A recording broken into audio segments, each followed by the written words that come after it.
Hi, this is Derek Murphy from creativity.com. This is the third video in a three-part series about how to write, publish, and market a book in 2017. I've talked a little bit about how to write a book and how to publish a book. That video was kind of long. There's so many things to talk about. But in this video, I'm going to talk about how to market a book and launch a book. And this is kind of an interesting topic because I wrote my first book about, I've written several books about marketing, but I wrote Book Marketing is Dead a few years ago. And the main point was, and this is something I still believe, when authors are thinking about book marketing, they're talking about promoting their book to people, like with advertising, like going out there and putting your book in front of people and saying, you should buy this book. I don't think that works very well, and I don't recommend you do the things like that, at least not all the time. It's fine if you're doing a book launch. You can launch your book and you can ask people to buy your book, but I don't think you should be continually asking the same audience to buy your book all the time, because that's kind of annoying and can seem spammy. I also don't think you should promote your book on social media, which a lot of authors do. They'll go on Twitter or Facebook, and there's all these Facebook pages or Twitter hashtags where they can just say, 99-cent book promo, buy this book. Again, it's fine if it's a promotion, if it's a short-time thing, if you're doing a free or 99-cent discount on your book, that can work really well, but you don't want to do it all the time. You just want to do it, like I'll do a launch for my book and get some sales and get some visibility, but mostly I'll just focus on making sure my book is converting well and it's sticking on the Amazon system so that it gets more visibility. I think the main problem for authors is not the marketing, it's the visibility. Somebody said recently in a Facebook group, I've heard this a couple times, but they say basically they feel like they're shouting in an empty room. So they're just shouting in an empty room and nobody's hearing them. So if you have no followers, if you don't have an email list, if you don't have any supporters or friends, and you're just talking about your book, nobody cares about what you have to say. They're not interested in your book. You're trying to sell something to cold prospects, to cold traffic, which doesn't work very well anyway. So what you really have to do, first you need to attract people into the room. You need to fill the room with great content that's probably not talking about your book. Like if you were just doing a 20-minute sales pitch for your book and you put up flyers, say, hey, come to my 20-minute sales pitch, nobody would come because nobody wants to be pitched something. And if you're an author, you probably feel uncomfortable selling something or pitching something, which is where a lot of the frustration about book marketing comes in, is that authors don't want to be selling, or they feel uncomfortable selling. But selling doesn't really work anyway. And that's the other thing, is that they've tried the selling and it's not working, so they feel like they don't know what else to do. In Book Marketing is Dead, I basically focused on, you need to be building relationships with other authors and with your readers and not promoting your book. You need to be providing value, building content that people like and enjoy.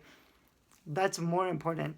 So that's kind of my first thing, is that you should stop marketing because marketing doesn't really work. So what do you do other than marketing? There's a few things I do when I'm launching my books. Basically, when I did my own, I started publishing fiction this year.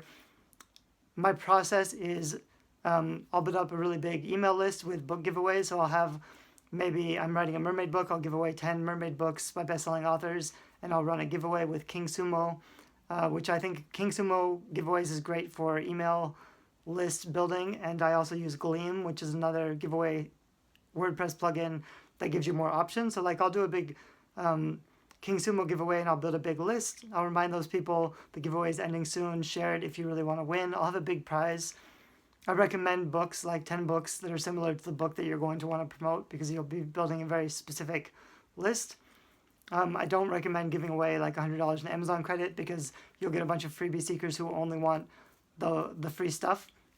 Then I use targeted Facebook advertising. So I'll go onto Facebook and I'll set an ad that targets people who like that genre of a certain age, who likes the authors who wrote those books. I'll set all of that up. I'll also share the giveaway with the authors of those books and say, hey, I really enjoyed your book. I'm going to give it away to my followers, so I'm doing this giveaway. You can share it if you want to. A lot of the authors will share it, and that means that 10 other, hopefully best-selling authors are sharing your giveaway with their audience. So if you get them on your list, you'll have the opportunity to introduce yourself and to give them a sample of your book. That's what I do to build a list. So now, like when I'm going to launch a book, I have a big targeted list of emails of readers who like that genre and like that topic. So that's a really good start. I still have to put my book in front of them. I still have to introduce them to my book. So there's people who sign up for freebies or for giveaways, they won't actually buy anything. And they say having a huge list of freebie seekers isn't actually that valuable. And they'll also say giving your book away for free is devaluing literature. So this is the other kind of big thing I do to market my books, is I do a lot of free campaigns. Because I'm in Kindle Unlimited and KDP Select, I'm allowed to give my book away for 5 days every 3 months. If you're in that program, it's exclusive, so you can only be in that program and you can't be on other bookstores. However, I've tried, like I put out my books wide. You usually have the choice of going exclusive or going wide. I've put out my books wide and they did okay. They take a long time to build up. So the idea is like, it might take a long time to build up on many platforms, but then you can build, some people say like you can double your income by being wide because you want to be in more bookstores.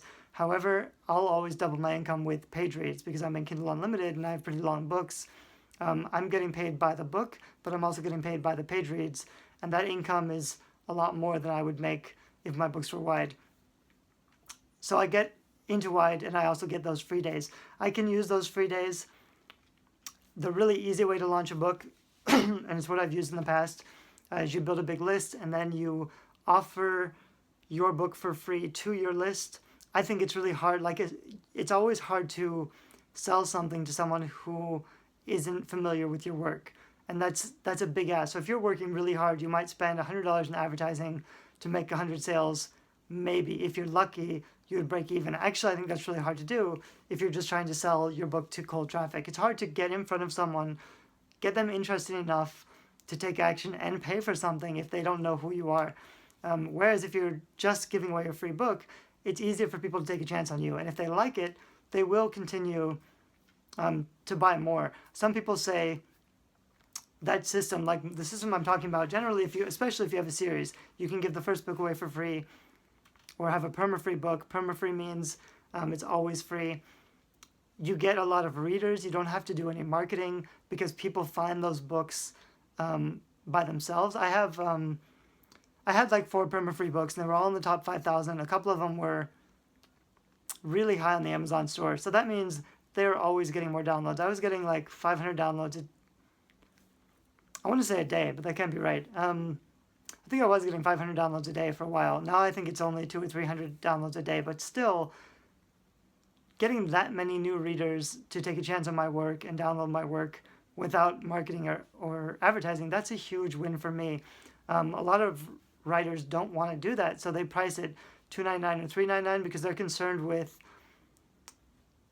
the reputation. They think a 99-cent book seems like low value, so they think they're communicating low value, and they only want their books to be $2.99 or $3.99. But if you can't sell your book at $2.99, your book is going to be invisible. And if nobody's buying at $2.99, your rank is always going to be invisible, so you're never going to show up when people are looking for books, which means you're just not going to sell any books. And the fewer books you sell, it's kind of a downward cycle. Whereas the opposite can also be true. If I have a book at 99 cents and it's converting well, I don't care that people think, actually it's better for me that people think it's lower quality. People associate 99-cent books with lower quality, but that means they have low expectations and they will be pleasantly surprised by the quality of my book and leave better reviews. But also because my books are 99 cents right now, the rank stays up higher, which means I get more visibility and I get a lot more money with page reads because more people are borrowing it or checking it out. Whereas if I price it at $2.99, I might make more money per book sold, but I wouldn't sell as many books because I'm not getting the same kind of visibility. So those are, you want to test out what prices work. Almost always, previously, I would have said you price at $2.99 and $3.99, you launch, you do a free campaign. Mostly, like I do one free campaign from my list and I give them the free book so that they can review it. I might also put up the ARC of my book a few weeks early on InstaFreebie or BookFunnel, which are two platforms that I use kind of just to host the books so that people can download them easily. I might do that. I might email my list and say the book is out. If you do pre-orders, and I usually do pre-orders, the nice thing about pre-orders is that you have more time to market your books, and also it will help to enhance your also bots. Your also bots are really important on Amazon and other ebook stores. It just shows when people buy your book, what else do they buy? So if you can get your book to show up in a lot of also bots by other books, it's more visibility for you. You'll get more sales. But to do that, you have to have some history. So if you just launch your book, you won't have any also bots. And it's hard to do a really successful book launch quickly. Whereas if you put up your book on pre-order for 3 months, you'll also have you already have some also bots on your Amazon page, which can help because you'll show up more. So I tend to do pre-orders. You can put up a print version of your book and then make it unavailable by uploading new files and not approving those files. And that means your print book will show unavailable, but because it was available before, people can still review it, because people can't review pre-order books, but they can review print books. So if you're doing a pre-order and you want reviews before you launch, you can set up a print file that way and ask your list to leave you early reviews so that when you do launch your book, you have reviews. And that's important because if you're going to do a free campaign, a real one, a big one, you want to be doing advertising. And there are a lot of sites where you can advertise. I have a list. I just published Guerrilla Publishing, which is a new book on book marketing. And I have a big list of the sites I use the most often that I think have the best results. For advertising, there's different prices. Bargain Booksy, Fussy Librarian, e-reader News Today. There's about 10 sites that are worth looking into. And they cost maybe $50 on average to advertise your free or your paid book. There are also a lot of sites you can just list your free book. BookBub is kind of the king of book promotion. The way a lot of these sites work is that they build a targeted email list, so they can email their targeted list about your book, and you should get a lot of sales. BookBub is really expensive, but also tends to perform really well. So if you get a BookBub, you'll probably sell a lot of books. That can be great for your rank, because if you sell a lot of books quickly, your rank will go up to the top of the store. So what I generally do is I would have a free campaign. I do pre-orders. When your book actually launches, it's tricky, the timing, because when your book launches, if your book was on pre-order, they freeze the rank a little bit. So your rank won't go up right away. It's the same as if you were on free and then you switch to paid. It'll take a few days for your rank to stabilize, which can be frustrating if you're trying to promote it. So if you just launch a book, I wouldn't do a lot of promotion or advertising, because your rank might be a little stuck anyway. You may not have a lot of reviews. I typically do a free campaign for my followers and then wait a couple weeks until there's 10 or 20 reviews up, because I know that'll help. Also, a lot of those book promotion sites where you promote your books, some of them they won't accept your book if you don't have at least 5 or 10 reviews. So you need some reviews up. But also, if you're promoting your book and getting the visibility and getting people to land on your book page, but you don't have the reviews, you're not going to convert very well. So you're spending a lot of wasted time and effort and money and not really getting great conversion. I think it's much better to focus on the conversion first, which just means when someone lands on your book page, are they buying the book? Are the right readers landing on your page, and are they buying the book? You can test it out with Facebook ads or driving some traffic. If you can send 100 people to your Amazon page and you know that they got there and you know that they're the right people, then you can figure out, does any of them buy the book? If they don't buy the book, then there's a big problem with your sales page. It's just not converting anybody. You can always be working on increasing your conversion. Once your conversion's pretty good, the way you can tell is that when your conversion's pretty good, your rank should stick about at the same place. If your rank keeps always going down, like every time you do a promotion, your rank just keeps dropping, you're not converting well enough. If you're converting well enough, you have a good enough cover, a good enough description, you're going to get enough sales that your rank stays about in the same place. And if you're doing stuff really right, then the rank should keep going up. But that's very difficult to do. I lost my train of thought. Basically, when you're launching a book,